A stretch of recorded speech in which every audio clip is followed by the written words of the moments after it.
Thank you everyone for being here. Through the lens of this kind of panel discussion, thinking about, these stories, the challenging existing perceptions, maybe is there a through thread in your career about the kind of stories that you've been interested in, the kind of stories you want to tell? Maybe we can start with you, Deborah, because I know you have to leave us a bit early. Yes. Thank you. Hi, my name's Deborah Draper. I'm a writer and director from Atlanta in the U.S. Thank you. To answer your question, I think for me, it was always critically important to find stories that resonated with who I am. My company is actually called Bluff Pictures, and it is the river that runs past my grandmother's house. They were enslaved on St. Catherine's Island, and that was the river that they actually took to freedom in the States. So being able to find these stories about people who did extraordinary things that aren't told, that are invisible, that don't find their way into the traditional canon of film or in books, that's for me where I find great joy and great curiosity. So the legacy of Black Wall Street, James Brown, Olympic Pride, American Prejudice, Versailles 73, those are some of the unscripted stories I've told to really center the African American experience globally, which I think is incredibly important because in the U.S., our stories are often very stilted. They don't necessarily include three-dimensional characters or the three-dimensional experiences. So that's what I like to bring to filmmaking. Amazing. Thank you. Hopefully I'm going to get into some of your specific work before we have to say goodbye to you, but I'm passing over to Raquel. Yes, I'm Raquel Antonia. I'm an actress and producer. I'm based in Los Angeles, but I'm also Italian. So I come from a multi-ethnic household. And for me, it was always, there weren't really people that looked like me on TV, but it never really bothered me. I was like, oh, I get to be different. Yeah. But then as I kind of got older and there were stories that I wanted to tell as an actress, and I realized that the opportunities just weren't there audition-wise. So I was like, okay, I guess I'll just make my own movies. And I was like, how do I do that? And luckily I have really amazing mentors and friends around me that I just kind of started asking questions, and I was like, all right, I'm just gonna do this. And for me, ethnically wise, coming from a multicultural household, I've dealt with this with a lot of friends of mine that when it comes to diversity in our industry, a lot of times they try to put diversity into boxes, and people can't be categorized like that. There are a lot of people that are multiple ethnicities that come from different households and backgrounds. So I like to call us like the in-betweeners, the people that you can't really categorize just by looking, and finding stories like that to tell is really what I'm passionate about. Hello, everybody. I'm Thierry Bugaud from Paris, La Boîte dans la Boîte. And I'm here with a film about, the name is African Glory. And it's about very ancient empire in the 3rd century. And the emperor left Africa with 2,000 boats 180 years before Christopher Columbus. So this is a very hard story to tell because it changed the history as we know it. And that's why I'm here today. Okay, thank you.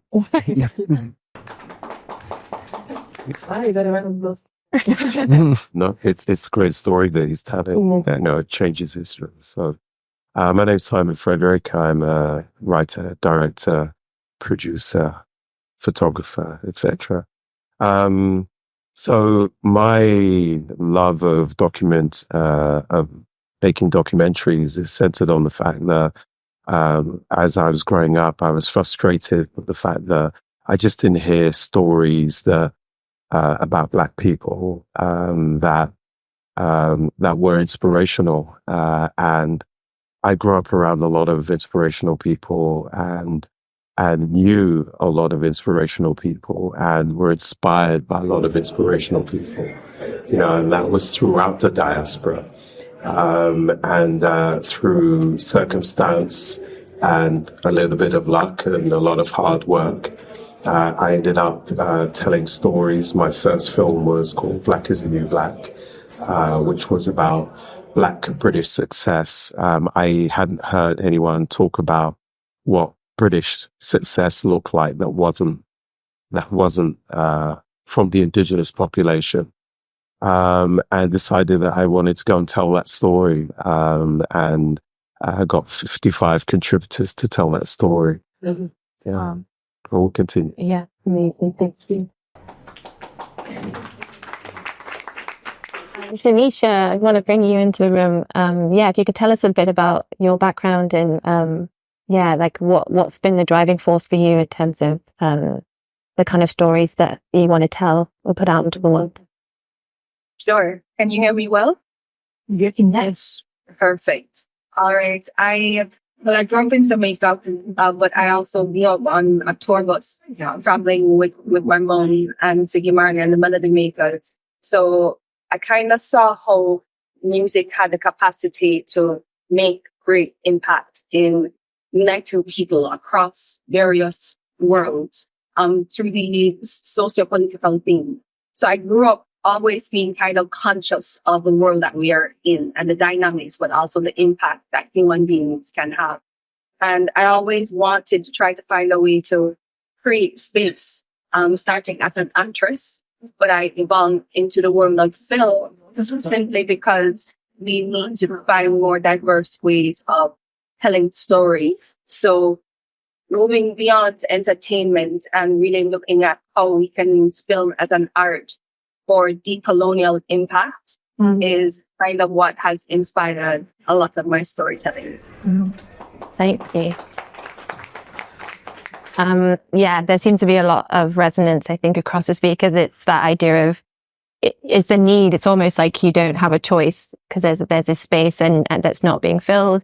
And you have to sort of taking control of that space and telling those stories. Deborah, before we lose you, I want to talk to you about you work kind of predominantly in unscripted and nonfiction. Maybe you could speak a little bit about why you think this is such an important way to tell these stories. And then also, I want to get stuck into the James Brown. If you could tell us a bit about bringing that project together, because you've got some heavy hitters involved in that series. So maybe you could just tell us a bit about making that. Great. Absolutely. The James Brown story, obviously, it's EP'd by Mick Jagger and Questlove. It's on A&E right now, so you can check it out. It's also on Prime and Hulu, depending on where you live. I think when you take a figure, any figure in particular, but one that is as well known as James Brown, there are specific things that we think we know about him, but that's kind of always the case with culture, right? Everyone thinks they know everything about culture, but they don't. So it's incumbent upon us as filmmakers to figure out what is the thing that's really important that we want to tell. And for me, the music's fantastic. The dancing's amazing. He's the hardest working man in show business. But for me, it was to understand what is a Black man who has a 7th grade education. What was his driver to become that? And how was he able to navigate spaces in the 40s, 50s, 60s, 70s, 80s, even, until he died, so that he can maintain that? And what did he have to sacrifice in order to be that level of a star? And what did he find source-wise to be able to continue to do it for 50 years when things were changing around him? And I think looking at him against the context of America was really important for me. Jim Crow, civil rights, the birth of hip hop, because he's sampled 15,000 times in songs. Wow. Right? So how does this impact someone who's a genius? And how do you also, as a filmmaker and an artist, balance the genius with the demons? So that's kind of how I approached it. But in general, we need to find inspiration, and we need to actually be able to look at our own history, good, bad, ugly, and figure it out, and tell it, because we're invisible right now. In the U.S., we fight to be included in stories. We have a governor of a state that said slavery was an apprenticeship. So these are types of narratives that have to be countered. And that gives us a rich opportunity to not only counter them, but actually tell stories that crash and burn those kind of narratives so they don't resurface. So for all of the filmmakers out there, there's always a story that's going to burn in your soul and in your heart, whether it's narrative or whether it's unscripted. And you have to tell that because somebody else needs to hear that story. They actually need to feel that story.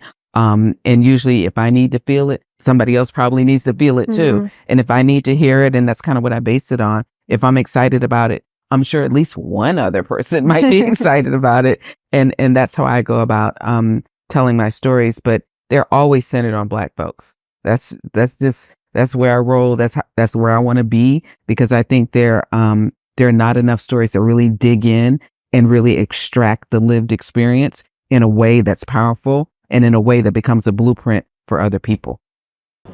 Wow, thank you. I have about 4,000 follow-up questions, but we're about to lose you, and we also limited And I'm time. so sorry. I have to leave, and I don't want to leave because you guys are amazing. But yes.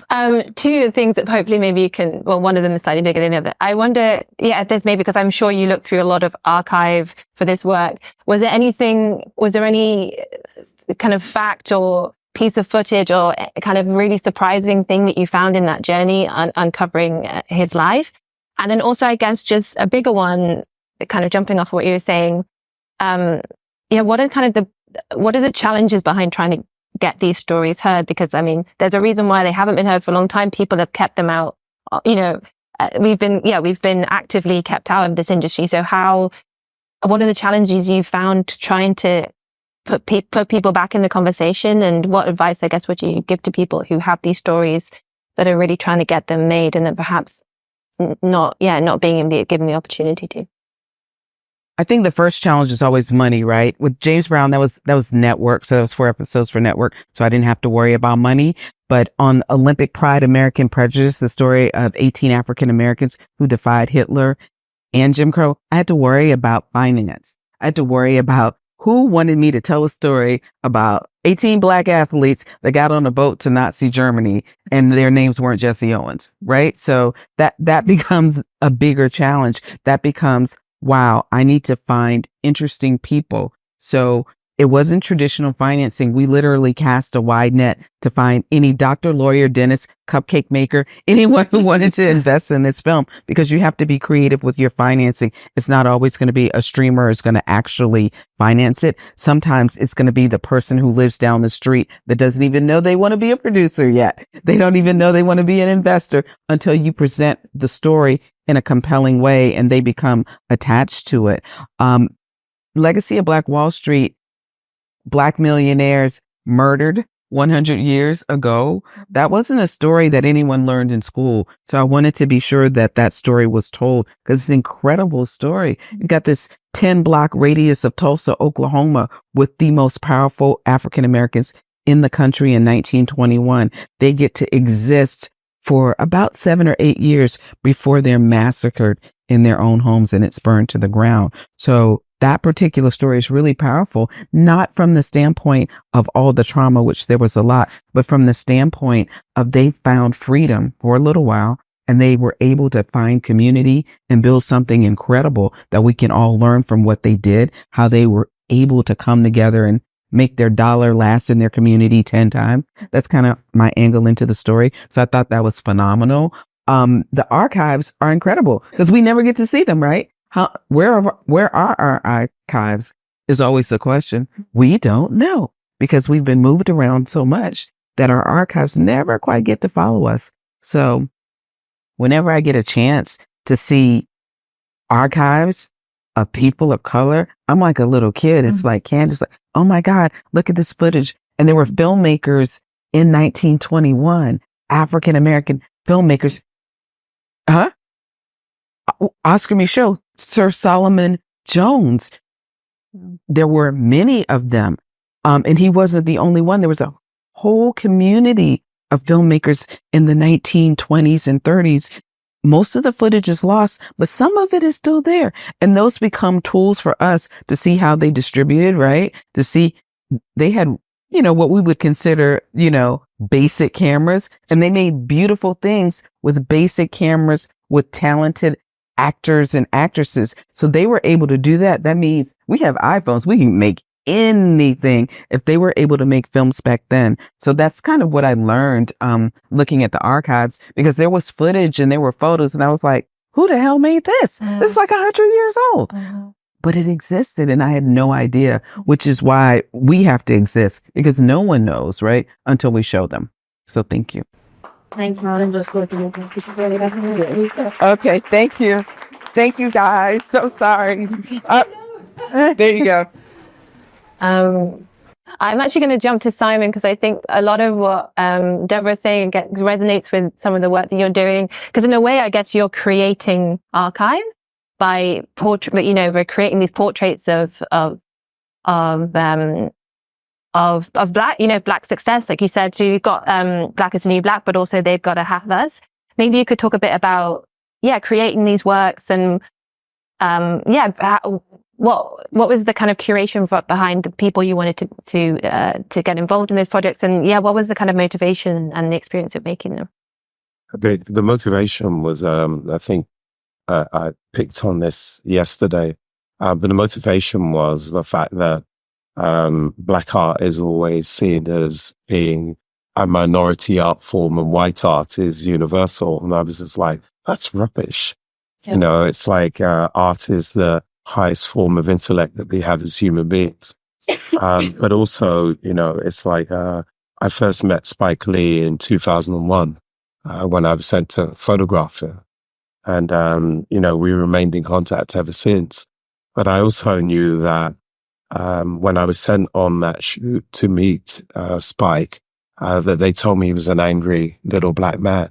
Mm. And when I went to meet him and I told him that, and he fell about laughing, and we had a great time doing the shoot. But I often wondered why he was angry until I became that angry filmmaker. Yeah. And when I became an angry filmmaker, I realized that that's kind of like the brush that we were tarred with, that we were seen as angry. We were seen as angry because basically we had the ability to say no.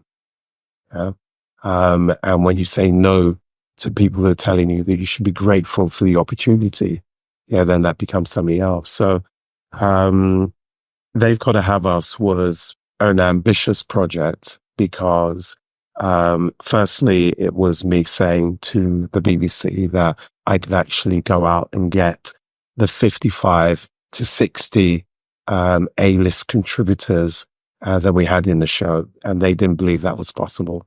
You know, maybe you'll get one or two, but 60, it's a bit much. And when we got all of them, there's a story that I've never told, which I'm going to tell you now and be really quick with time. Yeah. No, it's a really good story. So basically, to get the contributors, I realized that I couldn't go and do this the usual way. So what I did was I went to CAA, I went to WME, I went to United Artists, I went to all of the agencies and pitched the idea. Okay. And said, I want you to then go out and do a blanket search through all of your agents to get involved and your agents to speak to your talent. Yeah. And it worked. Right. So the story that I haven't told people is that we were in post-production when we got a phone call from WME, who have been brilliant. They've given us a whole load of people anyway. That's William Morris Endeavour. William Morris Endeavour, for those who don't know. Thank you, Ronnie. The heckler in the front. And they came back and they said, right, okay, we have Denzel, they had a list of 12 A-listers that they said, right, these guys are now ready for you to interview. Mm. The BBC would not let us extend the production timeline to include those people in it. No. So that's a story that I've never told before. But what was their logic? Their logic was that they wanted a specific TXT. We could have done it.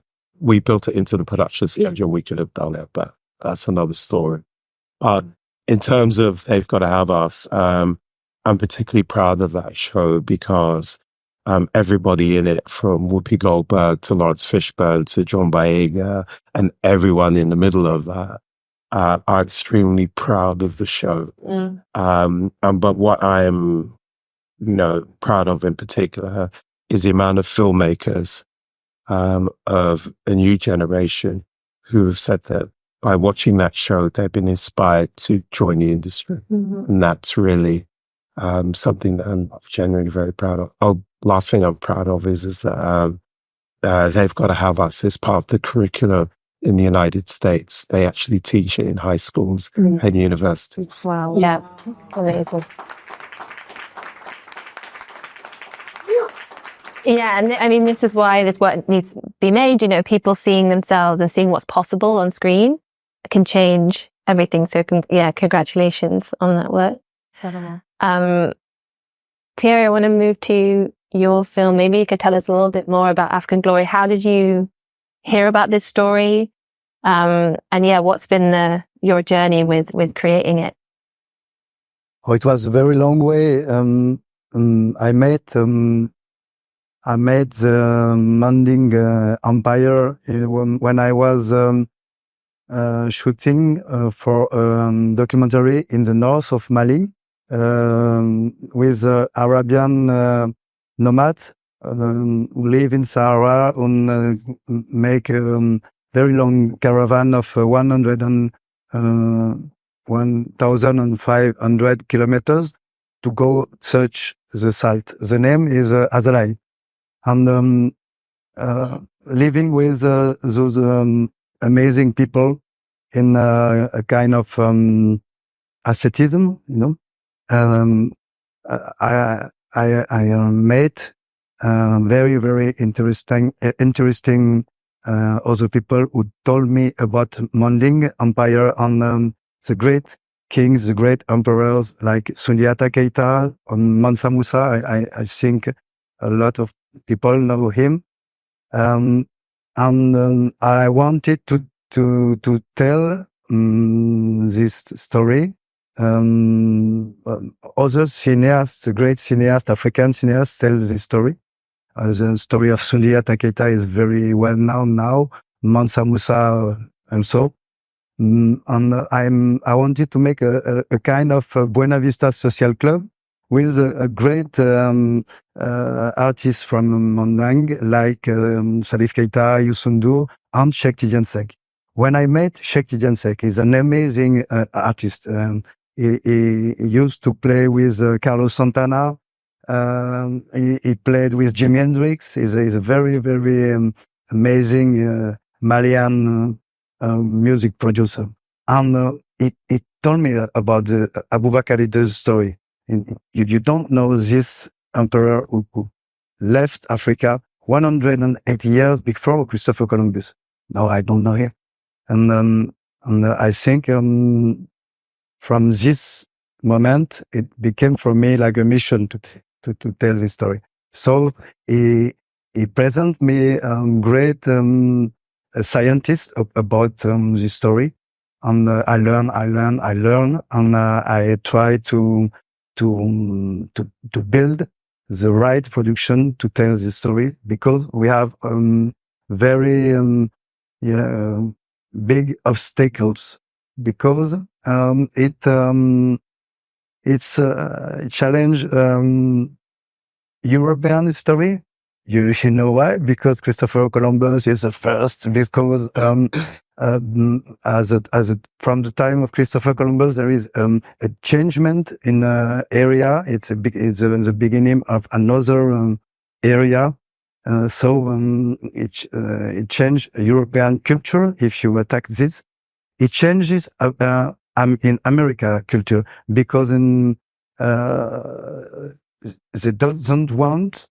In Mexico, we went in Mexico to see the places where, and sculptures where we can see the evidence of African presence in pre-Columbian times in Mesoamerica. After you have to see the film to understand, but the great scientists, some great scientists in Mexico say, no, we don't want to hear that story. because we don't want Mesoamerican civilization to have a contact with other civilization because it changes the perspective. And we have another problem in Africa because this story is kept secret by Hunters Fellowship. You know, Hunters Fellowship, and the Master Griots and Hunter Fellowship keep this story secret because it was catastrophic for the empire. Mansa Musa, who everyone now begins to know who is him, was the richest man of the humanity with $2,000 billion in gold. And this guy came just after Abu Bakr II when he left.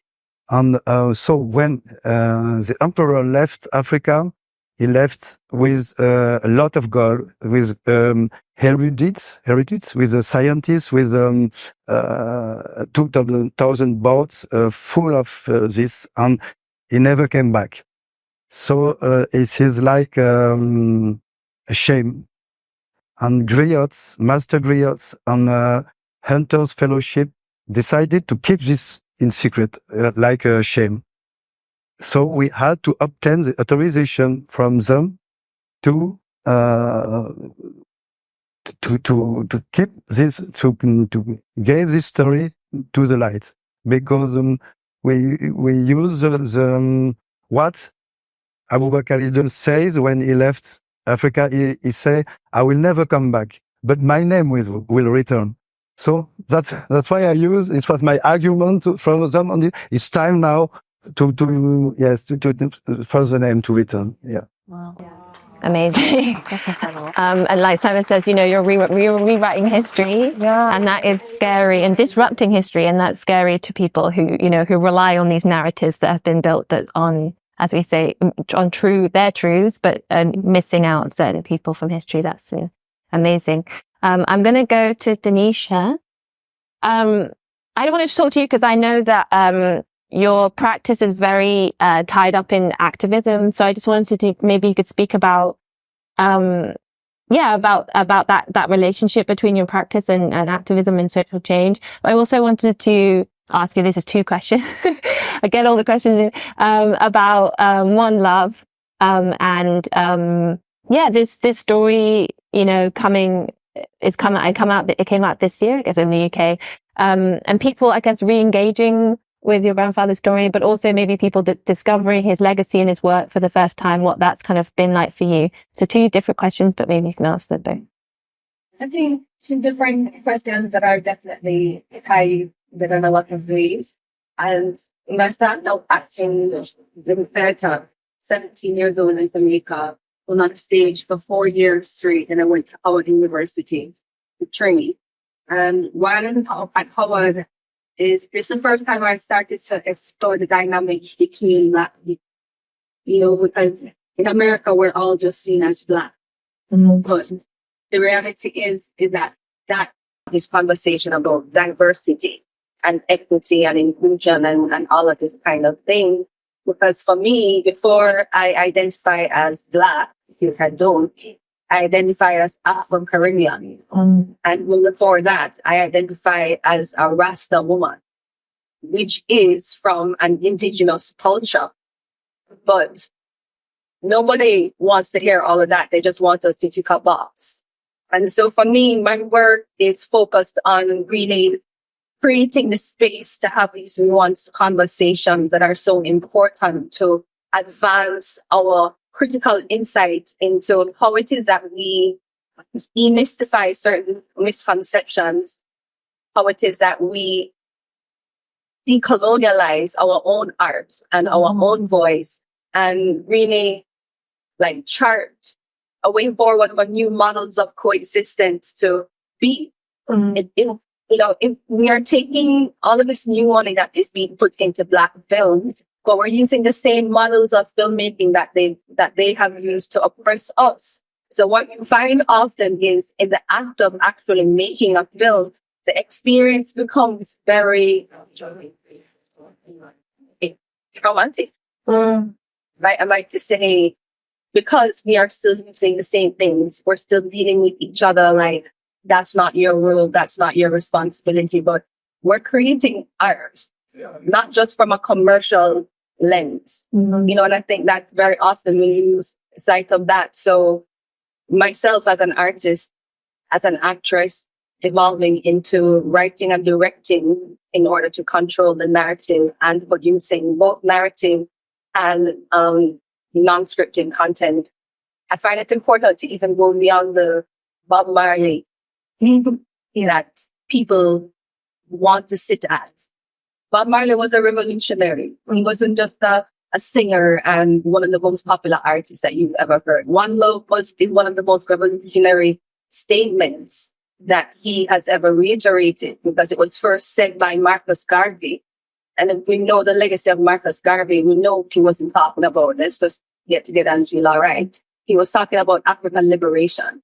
So my role today as the eldest of my generation within this family, I feel a great responsibility to refocus our energies from being entertainers to really to being concerned about what is happening in the world and how it is that we can use our art to give a platform for these conversations to be had.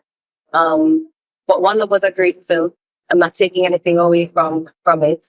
It's a full film. It was really emotional. The first time I watched it, I cried the whole film. I mean, I helped with the casting in some elements. I hadn't read the script, but you know, experiencing my family's trauma on big screen with others around me experiencing it as entertainment, I think it's just another reminder of why it is important to create more context into the work that it is that we're doing beyond the celebrity. Yeah. Thank you. Wow.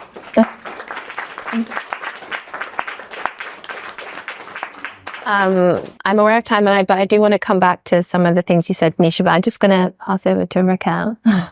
Absorbing it. I know. You've obviously made that same transition from acting to behind the camera. Maybe you could talk a bit about, what that experience has been like for you. And what are the kind of stories that you're telling from that perspective now? Yeah, absolutely. It actually was interesting. You said something about being angry. And it reminded me, one of my closest collaborators is Denzel Whitaker, and he's a fabulous Black filmmaker in LA. And I went over to his house one day and we were shooting a self-tape, and I was talking about the struggles that I was having. And I was so tired of having to fight for every single thing, particularly as a woman. It's a completely different battle that you're dealing with. And he just looked at me and he goes, "I can't wait for you to get angry enough." And I was like, "What are you talking about?" He goes, "You'll know." And I was like, it made me even more like frustrated in the moment. And about 6 months later, I walked through his front door and I said, "I'm angry enough." And he goes, "There it is. Talk to me. What are we doing?" And I had been sitting on this idea of wanting to play this particular Italian woman that I can't talk about just yet, but wanting to share her story and really what she did for Italian women, for women in film, at a time where women didn't have a voice, particularly women of an ethnic background. And I always had this bright idea that like, oh, someone would have a great idea to make this movie and I'll audition for it and it'll all be hunky-dory, yada. No. I was like, oh, okay. So I'm just going to do this myself. And then sitting there as an actor who'd been fighting uphill, I was like, what do I do? How do I do this? So I went to text, I went to archives, and I just started reading her story and reading stories about other Italian women and just what it was like. And there's a lot of, going off of what Donisha was saying as well, there's a lot of inter-race racism and things that people don't understand, that like complexities of culture, that we're not all just one thing. So like in Italy, there's a big difference between the North and the South, and like even just small, community differences, like the dialect of Italian that my family speaks, my mom speaks, is considered dirty Italian. And even today I ran into someone and said like, oh, my mother speaks Shoshana, blah, blah. And they're like, oh yeah. And I was like, correct. And it's such a weird experience because I always thought it was so cool. And I didn't realize that it was different until I got older and started to have these fights. And so I was just like, all right, fine. I'll do it myself. No one else can do it better than me because I know. And it's the complexities of the culture. And there are things that you just can't know unless you're in it. So who better to tell these stories than us? Exactly. Well, yes. I wanted to ask you, I guess, thinking revolutionary, but also thinking from like a dream space, I guess. And it's going to be quite an expansive question, but I just, maybe we could all kind of speak to, thinking revolutionary, like what would you kind of dream about in terms of maybe your own storytelling or our industry and the stories that are getting told? Like, what is it that you want to see? What structures you want to see broken down? There's a very big question, but in the kind of good job we haven't some extra time. But anyone can take that. But just leading from that kind of. I think I'm going to refer this to Donisha and her family. Mm-hmm. You know, it's like Bob Marley's life story is one of the books in my studio, and it's there on the bookcase. And I remember there was always one part of the story where Bob speaks to Rita and he says to her, you know, why do people don't understand what I'm trying to do? And that really hit me because it's like when you have a vision to do something, you're always thinking, why don't people understand? But then there's another block for us as Black people. And that is that, and I'm going to be revolutionary when I say this, we don't think like white people.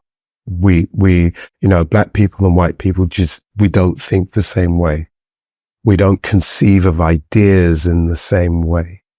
Yeah. We don't think of the conceptualization of our ideas in the same way. Yeah. So what we find is that we come up with genius ideas and then sit in front of people who have no idea of the idea that we are pitching to them. Yeah. So for me, the revolutionary thing is when I go to bed and dream at night of the big dreams of a creative, I dream about what would our landscape of the film industry look like in TV and film look like if we had the freedom to commit to the ideas that we come up with. Yeah. Because believe me, we know how to make entertainment. Yeah. We've been doing entertainment for years. Yeah. But I think that there's, like I said, a revolutionary thought for me would be what would the type of films we make look like? What would the stories we tell look like? Yeah. And what would the characters that become the folklore of further generations, what would they look like without the interventions of people that are culturally illiterate and don't understand our stories? How cool though too, like we think differently, like men and women think differently, like Black and whites think why would we only want to see from one perspective? And I think that's so beautiful to be like, can't just keep the story, contained. I was saying yesterday that I saw this thing and it's I paraphrase, but it was like and butchering this phrase, but it said something like how can one culture's stories be representative of all cultures' stories? And that's just, that's idiocy, if idiocy is a word. Yeah. So anybody else wanted to Son of all. and Donisha as well, do jump in if you. Yeah, for sure. I think two main things to say on the topic. One, we have to be careful in pursuit of success as defined by the industry, that we lose sight of the vision and the impact that our stories really can and should make. You know, we have to be very careful of that. I mean, other people would call it selling out, but it's not necessarily a matter of selling out. It's a matter of trying so hard to attain something that doesn't benefit the community in the long run. I think very often filmmakers, we have this thing where, okay, we don't have a distributor already locked in, we need to do the film festival route, and then we need to do all of this, but then we say that we're doing it for the community, but then the community never gets access to the film. If it doesn't get on a platform, then they don't see the film, and the conversation doesn't continue. Then was this just a vain work of art? You know, so I think that we need to be a little bit more intentional about how we make impact with the work that we're doing. And my most recent project that's coming out soon is called 50 Days in Africa, where my production partner and I, and I'm used to John's friend, we went to the continent in Jamaica's 50th year of independence, when all of our politicians went to England. They brought all of our independence celebrations to England to watch Hussein go run, which is great because he's a phenomenal human. But at the same time, to have all of these creatives in the 50th year who have more people who are totally depressed, we made the effort to go to the continent to say, all right, well, let's build our film industry by creating opportunities to bridge a gap and collaborate with creatives on the continent. What does this look like? We moved across 6 countries, and what we found was that Africa, now we know, is not the dark continent that they want to tell us it is. It has been creating models from a long time ago. At that time, they had more advanced technology than we had in Jamaica. So I feel like we are looking the wrong way. And the revolution will come when we start to really look to the grassroots and try to build that up, because that, those are audiences that are loyal. Yeah. Thanks. Just want to invite anybody to respond. I actually had a thought about hearing all of this and hearing that there's a similar, like you said earlier, there's a similar thread line. And I think it's really important that when you find people that have that similar thing, supporting them in theirs as well. Like I found with my friend that I mentioned earlier, Denzel, he doesn't understand what I deal with as a woman or as an Italian woman, the stories that I'm upset that aren't being told, but his support of me fully and just listening, and then vice versa with me and his stories. I think that's so important to do with people that you collaborate with, and to lift them up. And then when you do make it into that success, reaching back and helping the next generation of people to also do that.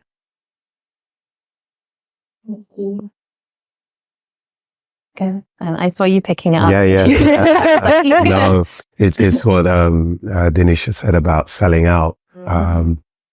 There's people always ask me how the films that I make, how they remain so centrally Black, but at the same time universal in their storytelling. And I always say, it's not the first time I've said this, I consider all my projects to be my babies, but I look at who I'm going to hand my babies to.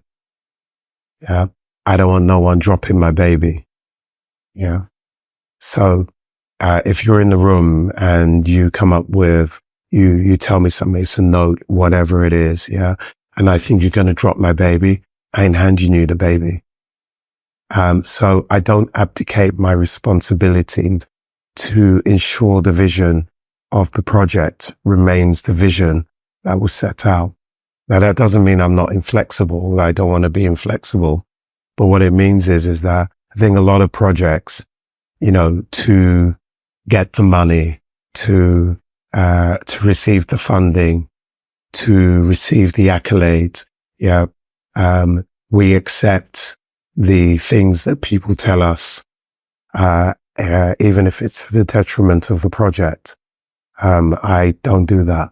I make sure that I couldn't sleep well at night if I do that.